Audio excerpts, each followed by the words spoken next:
to Lead Live, reminding you of your personal genius and how you think in order to actualize what you desire.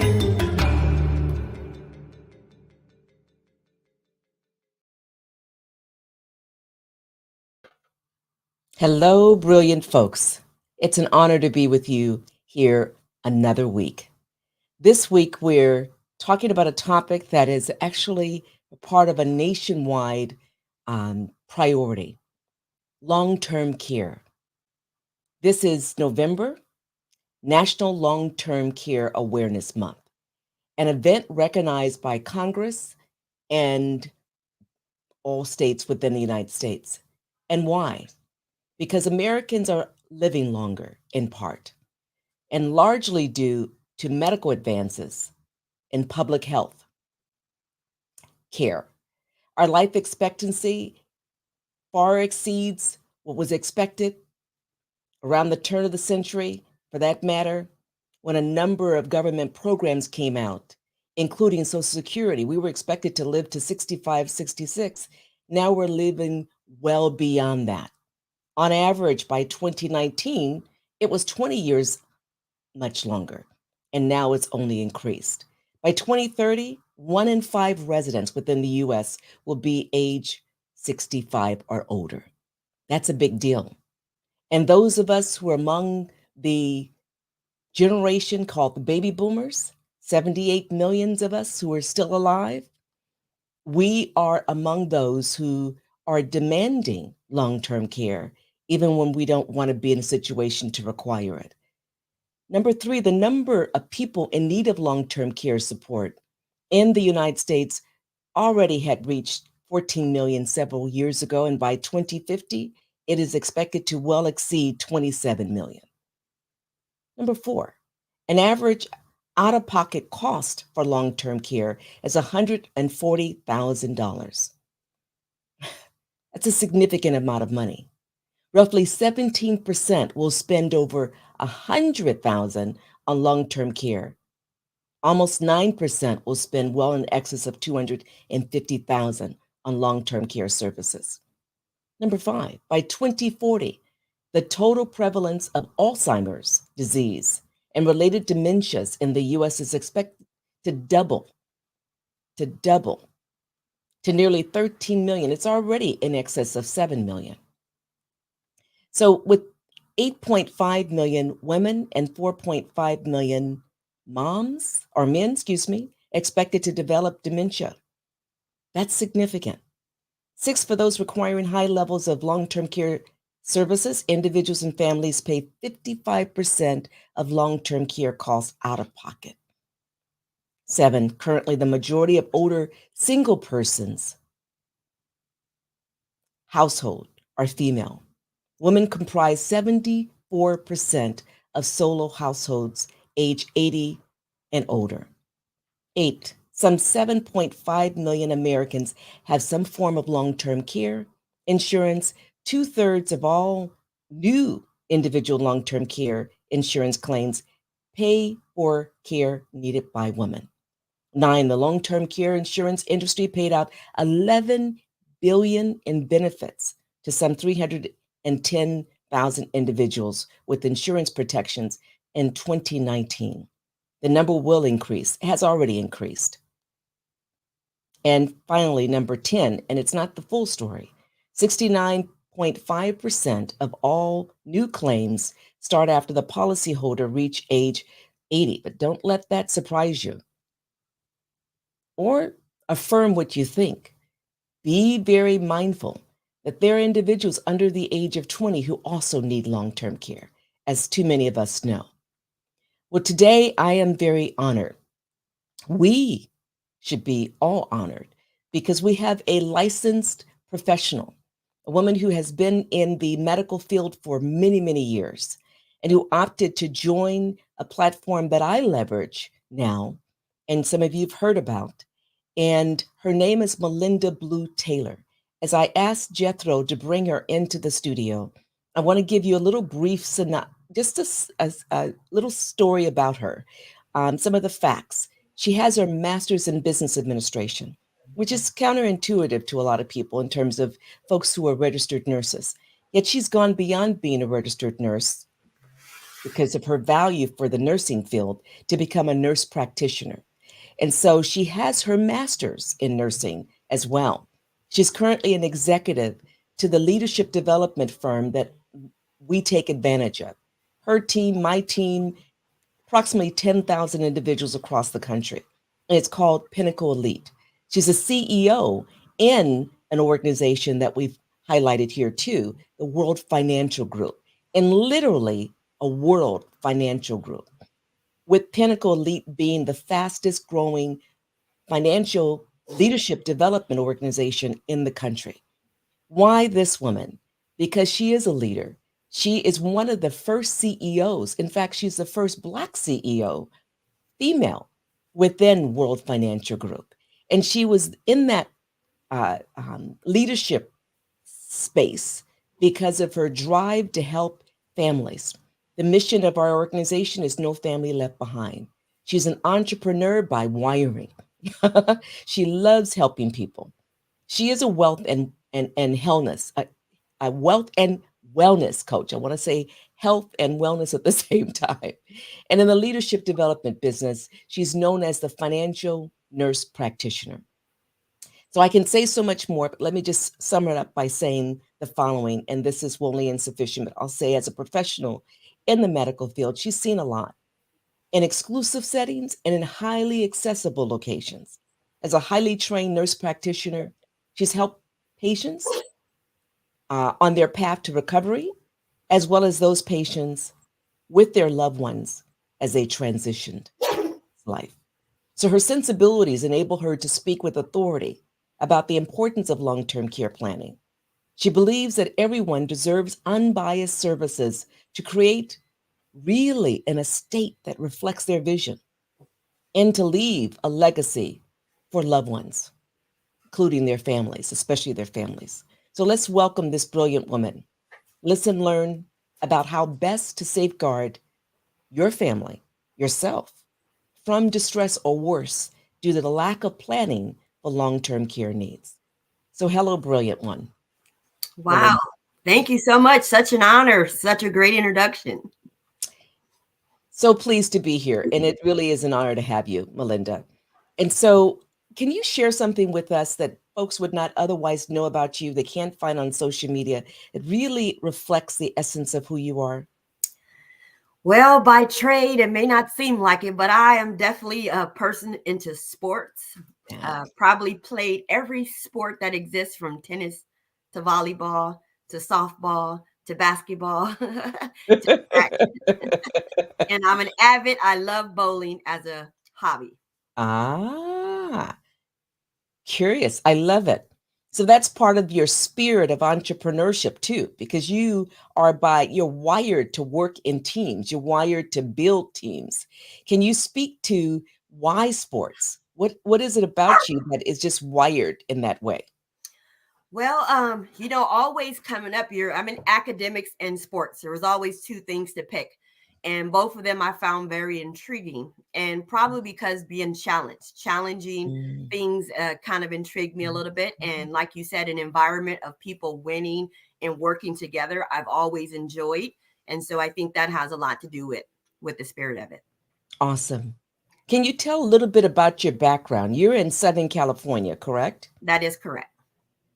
Tell us about your upbringing that informs the essence of who you are, or do you believe you came out the womb driven and were able to leverage the loved ones who surrounded you and cultivated you and help you to become who you are? Well, that's kind of interesting. We talk about that, and I think I came out the womb that way. I guess I can get a confirmation on that. But as far back I can remember, as we talk about stories, thinking about one, helping people, one, education was something I wanted to go into at one point in time, because I guess it's always been about helping people. But that field is just not treated fairly. And so the other part of helping was in the medical field. So I figured I can definitely make a difference. And in today's time, and I've been able to take it even one step further, is bringing the health and wealth together. And that's a big deal because I've found out over the years that there's so many people that don't have access to healthcare properly for many reasons. And then also most of it spins down to financial, whether they can't afford it or they're just in the wrong demographics of being able to provide it. And today I'm able to help in both areas, being an advocate on both sides of it. But I think it definitely stemmed from the beginning, always working together and being exposed to those kind of environments. That's a big deal. There's a lot of messaging that's out there, and you were likely exposed to it as well, that speaks to certain people are predisposed to certain kinds of health conditions, meaning that they're not going to be healthy the rest of their lives. And certain people are, and I know that it's not always 100% that meaning, but that's a suggestion, and the power of suggestion is no joke, as I'm sure you know. The other is some people are preordained to be wealthy and to have riches. And unless you have some access to riches, you're not going to be wealthy. Could you speak to those two paradigms? Yeah, that's interesting because it happens in both fields. Let's talk about the healthcare field first. In my community, people that look like me and from my community, we tend to say we come from an industry, or I should say, a family where we've had high blood pressure. There's diabetes. There's all those things that we're pre-exposed to, and it really is the truth. I can speak for my family. Almost everyone has high blood pressure. Everyone has diabetes, and a lot of times we say had strokes, heart attacks. And sometimes we'll say it's not a matter if, it's when you get it. And the reason why that's said is because most of us are not willing to change the habits that continue that into our family. And that's something I'm like, we can change that. If we know we have a family history of diabetes, then why aren't we eating properly? Why aren't we changing those things that happen? And that's the truth. And I know that's something we have to do personally. I'm making sure that those things happen. And, fitness is not something that's always easy. You get older, you get busy, especially in this new world where we get to work from home. And that's not always the priority. You can sit and you look up, it's 12 hours later, you haven't eaten properly, you haven't moved much, but it has to be intentional. And if we're all intentional about making those changes, it will happen. The second part is the finances. Yeah, you may not have been born into wealth. That we can change. You don't have to die in poverty. You might have been born into poverty, but there's a lot of resources out there that could change. And sometimes being educated. And I'll say this, recently, right before COVID, no family history of cancer in my family at all. And my mother, who's actually sitting in front of me, was diagnosed with breast cancer stage 3. And this is right at the height of COVID. You couldn't go into the chemotherapy rooms with them. You couldn't go into the doctor's office. Everything had to be done from a phone. Only the patients can go in there. And right from the beginning, I got to see having the right type of insurance or knowing what to switch to made a difference between someone getting the care they needed or waiting an authorization. And in this case, every minute can make a difference between a stage 1, 2, 3, or 4. But also knowing that I have a background, you mentioned the background in oncology, at women's health and oncology, that if I didn't know some of the things I knew, then her experience would have been totally different. And how many other people experience is different because they don't have someone. And that's where, again, being an advocate now, where you need to have the knowledge of it, but also we have to apply it and take advantage of it. Well, your dog agrees, and I'm sure my dog is going to start barking soon in agreement as well. And that's powerful. And I am so pleased that you have your mom, that your mom has you, and that you chose to go down a path that enabled you to help her and ensure that she's still here. That's powerful. And that's really the bigger picture, too, I want us to speak to in the nature of the work that we do. We're in a space that allows us to help as many families, as many individuals, as many business leaders and their teams as possible. Can you speak to that? So that is a crusade of mine. It says if I have the ability to provide the knowledge and access to it, then that's something I'm doing. I just posted today that there's so much knowledge out there that people just don't have exposure to it. And sometimes you expose people to it. Sometimes they believe it's too good to be true because they haven't gotten the knowledge or access to it. Yes. And that's going to be something we're going to change because it's a mission of mine to make sure that when you said no family left behind, it's the truth. Whether they have no money or they have access to money, everyone deserves to have the same information. And I can't do it by myself, but I can help one individual at a time who can help another person, and each one teach one. And that's powerful because what we're doing is we're bringing on individuals who have the same set of core values, but most importantly, as part of that same commitment to help everyone so that no one's left behind. So even if you don't know what you don't know, and none of us knows what we don't know, and yet you want to get into this particular field, know that Melinda and we and others are available to help you on board to ensure that you're able to join this major. It's much more than what we classically call a crusade. It's a life commitment. So let me share something uh, as a question to you. It's a two-part question, as you know. When you think about long-term care, and more importantly, think about the diverse audiences out there. Some have some clue, but many don't. What is long-term care, and how does it work? That's a good question because there's definitely a misconception about it. And I'm excited that you put this on today. And that's the priority of today is about long-term care. It's definitely something that's not out there. You mentioned the baby boomers, right? And I know many people are in denial, but just as a reminder, if you're born from 1946 to 1964, you are a baby boomer. And what's happening now is those baby boomers are starting to experience their parents' need of long-term care. Yes. And what they're finding out is how expensive it actually is. And not only is it their parents, but there's a lot of health issues that are happening today, COVID being one of them, that cause people to understand long-term care is not just for the elderly. So we're sitting in a time where people are saying, wow, I didn't know that this was that important. Now I need to be educated so I don't become a burden on my family. So what exactly is it? It's not about the age, it's about what happens. And we said the main activities of daily living. And so some people say, well, what are they? We call them six. There's bathing, there's continence, dressing, eating, toileting, and transferring, which we say are walking. And if someone can't perform two of those six, they actually would trigger having the long-term care benefit. And that's whether it calls from a medical condition, whether it's temporary or permanent, they would be able to get care to help them perform those activities of daily living. And so that's a misconception, is that it's for the older people, and it's not. It's for anyone that can't perform those main activities of daily living. You got it. You got it. Who needs it and why? You've answered that in part, but can you drill down a bit further? Yes. So who needs it? Well, one is we know everyone at some point is going to need it.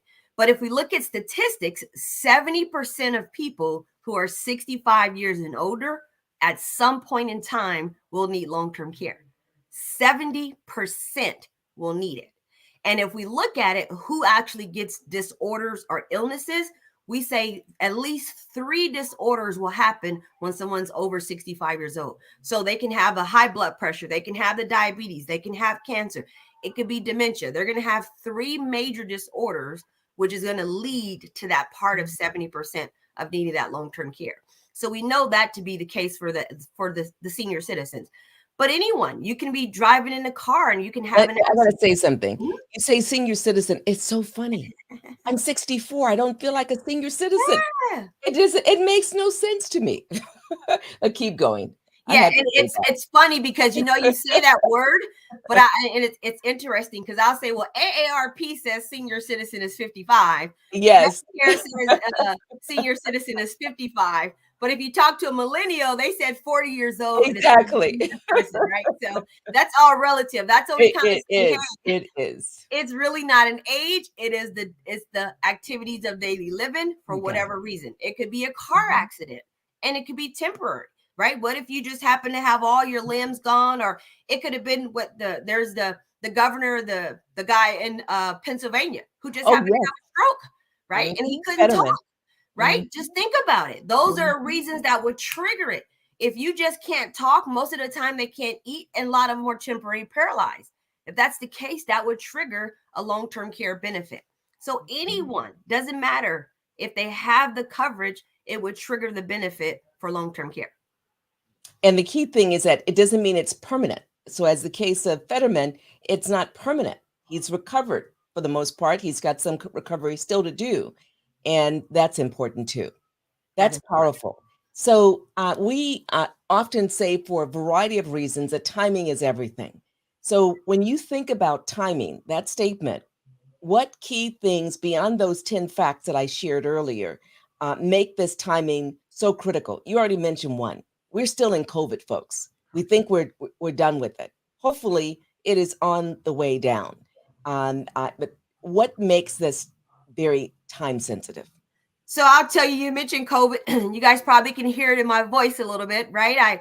I came out of my bubble, just went to Tennessee, and of course, I'm sitting behind someone who coughed the whole entire time. And all I can think of is, hey, did I just get exposure? And then I come back and now I have a little bit of under the weather. That is the timing we're in. Prior to COVID, I was like, oh, I'm gonna get sick, I'm gonna feel better. Now you're thinking, do I get COVID? Is it the bad COVID? Is it what I'm gonna feel a little bit better on? That is the moment. But I'll mention long-term care, but I'm also going to talk about living benefits, because long-term care is a living benefit. Yes. And when COVID happened, this pandemic, and let's speak about the medical field, all my fellow nurses who were on the front line, all the paramedics that were front line, shucks, all the police officers that were front line, all of these people, you were in the let's say the grocery store, all of these essential workers during the timing had to be exposed. Yeah. And many of them didn't make it out of the pandemic like we did. Correct. But now they started having illnesses where they didn't recover. They were in the hospital for months. They were on ventilators for weeks. And all of these people started having what we call a critical illness. Even something like a critical illness, there's living benefits that can help those people through it. Long-term care is a living benefit for the chronic illness. Critical illness, from a stroke, from a heart attack, from cancer, right? Even from COVID, being in ICU would trigger a living benefit to be paid out. Think about the people who couldn't go to work, who didn't have the disability benefits. How many of them lost like cars and homes and are upside down in debt because they didn't understand that if something was to happen, whether it's critical or chronic, there are benefits to keep their family from going under. Mm-hmm. And because of COVID, it's made it a lot aware about what's happening today. So critical from COVID, but also chronic from long-term care because of the aging population that we have.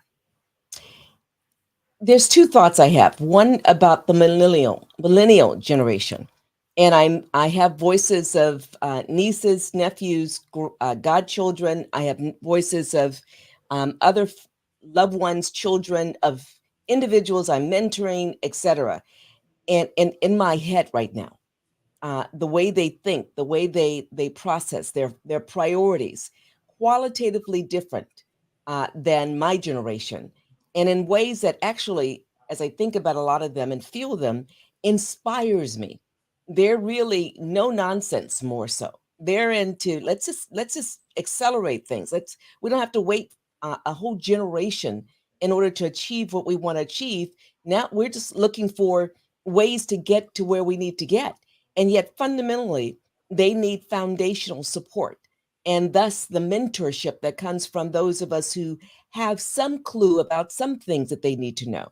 What would you say to millennials who may not see themselves as needing long-term care, or may rationally say, yeah, some of us need it, but what's the point of me anticipating it or thinking about it?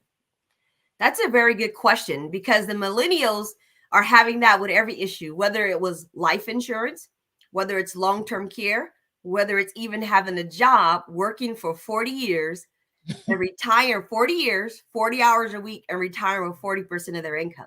Their thought process is different. So starting with the retirement, they're saying, I'm not going to work like my parents. I see my parents retire and they had to go back to work and they're not living a lifestyle that they should live. So they want to retire sooner and not do traditional work. So they're thinking more, entrepreneurship. The millennials also starting to say, hey, I'm younger, I don't have kids, this is what I don't need. Where traditionally you were told, go to school, get a good job, right? You max out your retirement, you get married, you have kids, and then you leave legacies for your family. And millennials are sometimes thinking more of me versus legacy at the moment. And so if we talk to the millennials on long-term care, they are going to start to experience it. They can't help but to experience what's happening with their parents paying care for their parents. And that will be them if they don't properly get protected. Because if their parents don't get long-term care, that millennial will be the one now coming out the pocket, like you just mentioned earlier in your statistics. If we talk about just say nationally, just in a regular someone taking care of you in your home is about $5,000. We're talking about a month. Yes. And if you're in a facility, we're talking about $9,000 a month in a facility. And that's the national average. And when the average woman the guy is at 2.2 years, and the woman is at 3.7 years, you're talking about between $211,000 easily to about $355,000 in care. That millennial is either going to jump on board and make sure their parents and themselves have it, because they're going to be a burden on their kids, like their parents could be a burden on them if everyone doesn't understand how paying a little bit today definitely will be able to prevent that. And speaking about paying a little bit today, that's a myth as well. Yes. Like how expensive it's supposed to be. Well, if you think about timing is everything. If back in, let's say years ago, it wasn't as important, or I should say the need wasn't as much, because all these baby boomers were way younger and their parents were younger. Now they're aging and their parents are aging, and the reciprocal effect of long-term care, everyone understands how important it is. And that now there's way more people going into long-term care coverage. It has made it where it's very inexpensive and affordable to people. They just don't know where to go, right? Who do they go to and talk to? You can't just go to your local insurance person and get it. You have to have someone who has access to those type of policies and those type of benefits for people. And that's what we do. So in a few moments, I'll share my contact information for anyone who would like to leverage Melinda and I. So just keep that in mind. But here's what I want to also get to. I want to share a statistic that may seem a little bit off, but I want to just really bring home the power of people when they understand what's available and they leverage it, they blow things out the water. So it's going to seem a little bit counterintuitive, maybe. So the organization that Melinda and I take advantage of, in fact, she's an executive for us, and that's Pinnacle Elite. Pre-COVID was bringing in a certain amount of net income per year because we were helping families, helping individuals, helping business owners. Well, that amount, which was quite remarkable, without going to the details, literally exploded 3 times. Is it 3 times or is it 4 times? Almost 4. It's almost 4 times now. It's incredible. And it's incredible if we say that's not rational, because during COVID, so many businesses had to shut their doors permanently. Well, not only did we not shut our doors, we had to literally welcome more folks in to serve and to be trained and developed to help more people, because the demand then and now is outpacing capacity. The demand, we need more of you to leverage being part of our team because the demand is great.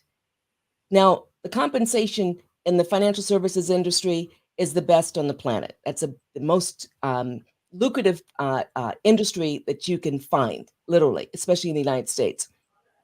Well, let's put money aside, although it's critical. Think about the powerful impact in helping individuals, families, business owners, so that they are able to sustain their businesses. And that enables individuals who work for them to be able to sustain their families. Just imagine. Do you want to speak to that a little bit? Because that's powerful. When I became a part of this team less than 2 years ago, and I learned some details, and then I become full-time this year and began to see, oh my goodness, this is quite remarkable. And you've been around for what? How many years? 15 years. 15 years. Yeah. So let me pull that together for you. So like I said, the goal is healthcare and wealth care together. So let me relate it to long-term care, and then I'll bring it up to that part. Yes. So just think about oncology. And my oncology experience was with the county. And it doesn't matter what state you're in, you know what a county facility looks like. You know what a county facility takes care of. And in this case, it was the worst of the worst, where the doctors would say, hey, we can't help you anymore.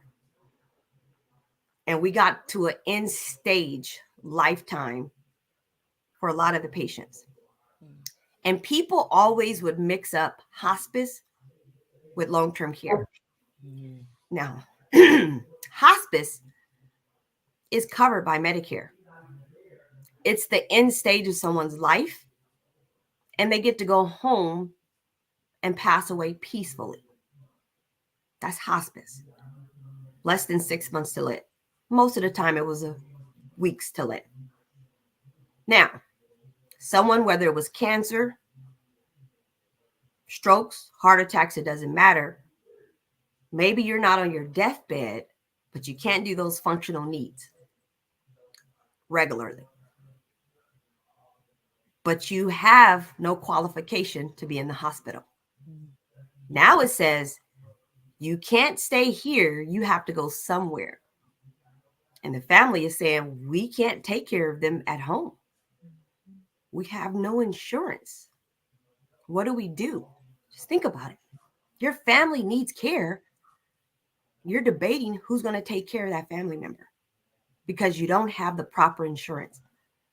Long-term care is not covered by health insurance. Long-term care doesn't matter what health insurance you have, it's not covered. And it's not covered by Medicare. So if you don't personally get long-term care benefits, you will not have the coverage. So like we said, where do we go? Right? Where do we go? And luckily, you're sitting on a platform where they have access to it. And because it's Long-Term Care Awareness Month, that's one part of it. Let's dig a little bit further into just the insurance itself. I've been in many code blues where they're saying, hey, do we save this person's life or not? Do they have a DNR, which is do not resuscitate them or not? And you know, when it came down to many people, was if they had insurance or not. We can't afford it. We can't afford the bill. And people's lives were determined if they had health insurance, one, but then second was life insurance. If we keep this person alive and we rack up all the bills and they still pass away, how are we going to pay for it? So insurance itself is very important. But as a community, we are undereducated on insurance. Some people are still walking around what I like to call the old flip phone insurance instead of the smart insurance like an iPhone or an Android like I have. And that's another thing. They're both smartphones, right? Those smart insurances would include living benefits and long-term care. So what would be the different types of it? So there's something that's called standalone, where you just said, hey, I need access to long-term care. So if I need it, at least I'm paying into it today. And if something happens, my family gets it. And they can take care of me at home or at a facility. But that's called, I like to say, use it or lose it. If you don't need the long-term care, then you paid into it almost like a temporary insurance or a term policy. You use it or lose it. You don't die within the term. That's it. But there's hybrid long-term care where a lot of people are not exposed to as well. Double-edged sword. Let's say if someone had $500,000 of coverage, they pass away, the $500,000 will go to their beneficiary. But if they have that living benefit rider of long-term care or the living benefit of the critical chronic illness, whichever one, and they qualify because they can't do 2 of those 6 activities of daily living, they would have access to that $500,000 to pay for their care. Wow. Big wow. Wow. The problem is there's not enough agents. So this is now going into your question. The average person that has the license and ability to get the word out there and actually offer the long-term care benefits or whatever type of insurance the need might be, the average agent is 55 years old. And in this industry, they're retiring out or they're no longer taking on new clients because they're participating in something you mentioned, passive and residual income. Well, all the clients over the years they serviced, they continue to get paid for it. And because of the baby boomers, this huge number of baby boomers, over 70 million, we say the greatest wealth transfer is happening right now. Mm-hmm. Those baby boomers are starting to retire. Every 7 seconds, one of them are retiring, or I should say turning 65, and most are starting to trigger that retirement. Mm-hmm. They're finding out that they no longer have the insurance they had through work. They no longer have, they didn't have long-term care then, and they understand the need for it. And then you just tag along their retirement, where in the moment we're in, they need help securing the nest egg that took them years to build. And they don't want to be like in 2008 and all of a sudden lose a third or half of their retirement just overnight. So the need in the industry now is huge for people who have a caring heart. This is who the need is for. An agent who has a heart to help and help, service, and indifference. That's what we're looking for now in the timing that we're in. And so many people I know in my field are looking for another opportunity and transitioning from one career to another. And when opportunity and timing meet together, it's perfect. And that's what's happening now for us. You hit the nail on the head. And as part of that transition, not only out of life, but into retirement of us baby boomers, at least 200,000 of us were in financial services retiring. And that's a big deal. So thank you. This was powerful. As we think about what you just said, or as I think about it, what comes to mind is something called strategic rollouts. And we do strategic rollovers and we do strategic rollouts. And so when you mention those of us who've retired or are going to retire, and we have these resources we've amassed over our lifetime, and they're in, whether they're in 401ks or they're in IRAs or they're wherever they're at, they're in the open market. And too many of our clients have witnessed a loss of 10%, 30%, and actually some of my clients over 50% over the last 2 years. And they see the market go up, they see it come down. And then they're looking historically at their realities and they're like, wow, how did that happen? It's not protected. And what we do is help people with that strategic rollout or rollouts over time and ensure that living benefits and long-term care, if you qualify, are embedded. And so part of what I shared, that thanks goodness, Melinda put it in context of what happened over the last few years with Pinnacle Elite, is because people understood the power of strategic rollouts. They didn't know the term, they hadn't heard it. They got Melinda, they got whoever it was, including myself, to sit them down, to go over details, answer questions, clarify what their vision is, what they want to achieve during retirement, and then help them strategically set a plan in motion so that they would have long-term care.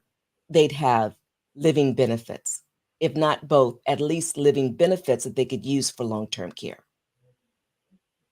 That's what we're talking about, right?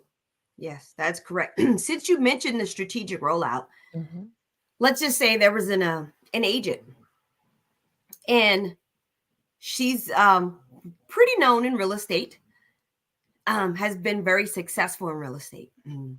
Her parents have been successful over their lifetime.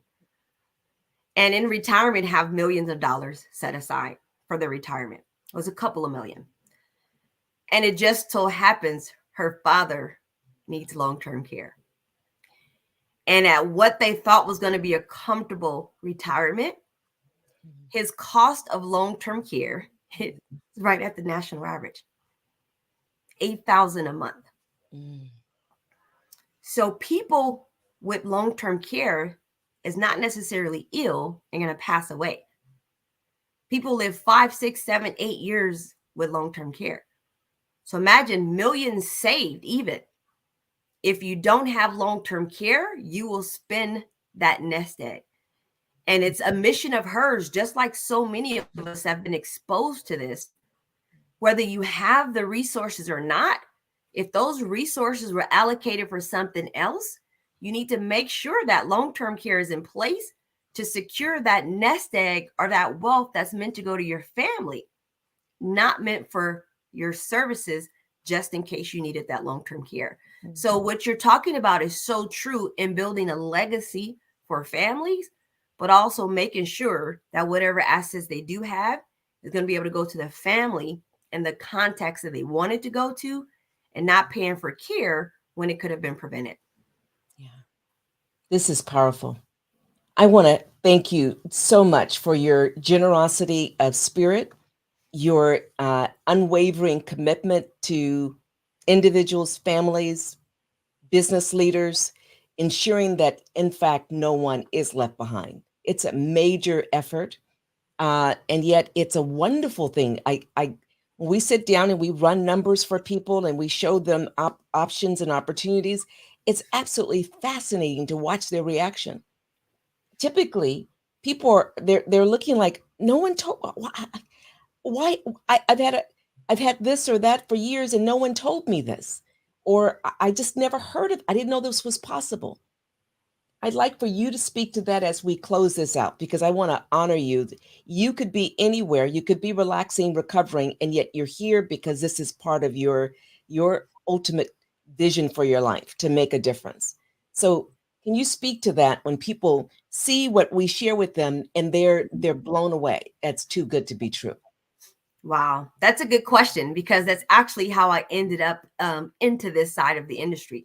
So being a nurse and a nurse practitioner, so in the industry of nursing for 20 years and being in the financial service for over 15 years, well, I like to say, hey, I'm probably pretty versed in both areas, right?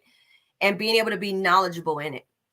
But I sat down originally and I was a client, and two things happened. Is one, I was like, wow, how were they able to show me so much information that I didn't know, and supposedly educated, including a master's in business, right? Not just saying, okay, I have a degree in anthropology, but we're talking about a business degree where I've been told that this is how you continue to help make people money. But those business degrees very rarely tell you how to continue to make money for you and your family. Got it. But one is, I was like, I'm supposedly educated. The second one, I said, if I don't know the information, how many other people out there don't know the information? And I just began to refer a lot of people in there. And when I'm talking about being knowledgeable on the information, is one is getting an actual plan done, where most people don't think they have enough assets to get a plan done, and that's incorrect. The people that don't think they have enough assets need the plan more than ever. You got it. And those are the people that are overlooked for those plans. And those plans actually tell you exactly, hey, here's your map. You want to retire at this age with this amount of money, this is what you need to do. You want to create a legacy for your family, this is what you need to do. You have kids, you want to send them to college, this is what you need to do. You want to be prepared for the next pandemic, this is what you need to do, right? You want to have a legacy for your family, you want to have the wills and the trust, just educating people on all the different facets of it. And you don't have to be outcasted by saying, here's $3,000 or $5,000 as a cost. So that way you can be eliminated, because then they know if you don't have the money to pay that, you probably don't have enough assets for them to work with. Let me speak to that. What Melinda is indicating is that for our services, you never pay us. You in money. So you do other things that really is about edifying you and those you care about. You don't pay us for what we do in terms of a financial needs analysis report. You invest deeply in you And let's be very clear, we get paid handsomely. That's not the issue. The issue is we want you, whether you are able, you think, to move forward or not, to come to the table so that you're able to see what the possibilities are. Right? That is correct. That is correct. So that's the one side of it, is sitting down and getting that plan done. But the other part about, you mentioned strategic rollout, right? Family banking, right? There's all these infinite banking, there's all these terms that most people don't know exist. And we like to say knowledge is powerful, but I like to say only if applied. Yes. And so we got to make sure we get people to know that there's actual, plans, there's actual services, there's actual, products out there to really help people achieve some of the things they want. They just have to be open. You can't be secretive.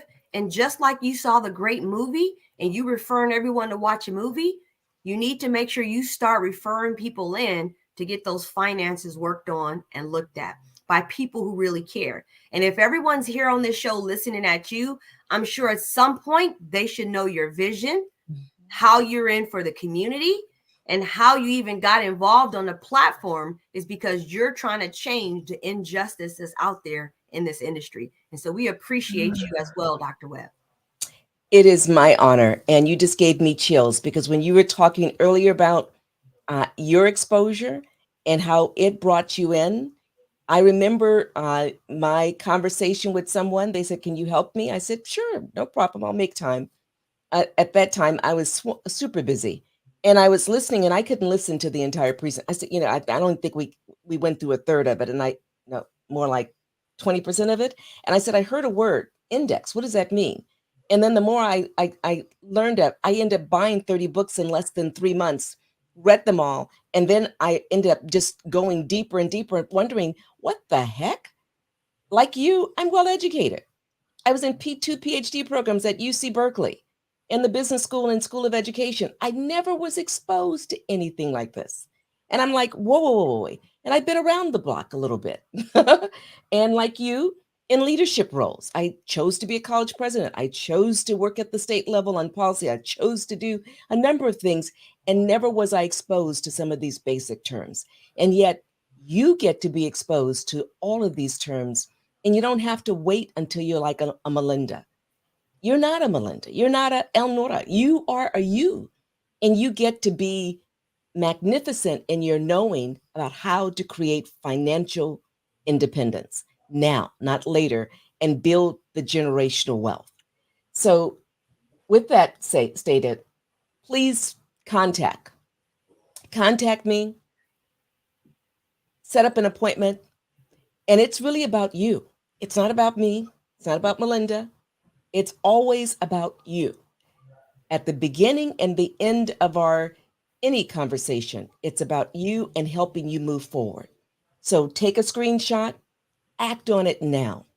The other thing I want you to know is that thanks to Melinda, literally, there's another presentation that's happening, and it's on the 15th. So you've benefited from this. Encourage others to come to this on the 15th next week. And you can scan the code here. You'll be sent to Eventbrite. You'll give us the information, and then we'll make certain that when we get the actual not registration, but the actual link to the session, you will automatically receive that. And so that you will be able to participate in either the 4 p.m. or the 7 p.m.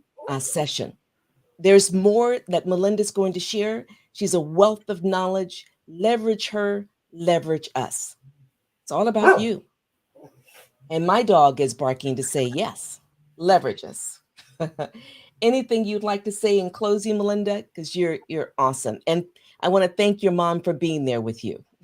Yes, she actually went and took my dog out, and Okay. I'm like, come on now, why? But I would say this: remember, when someone's 65 years old, think about it. Our parents, your grandparents, your aunts, your uncles, doesn't matter. 70% of them are going to need long-term care. The question is, will they have the proper protection to pay for the long-term care services and needs. Just getting the information does not hurt because we know it's not a matter if, it's just when it's going to happen.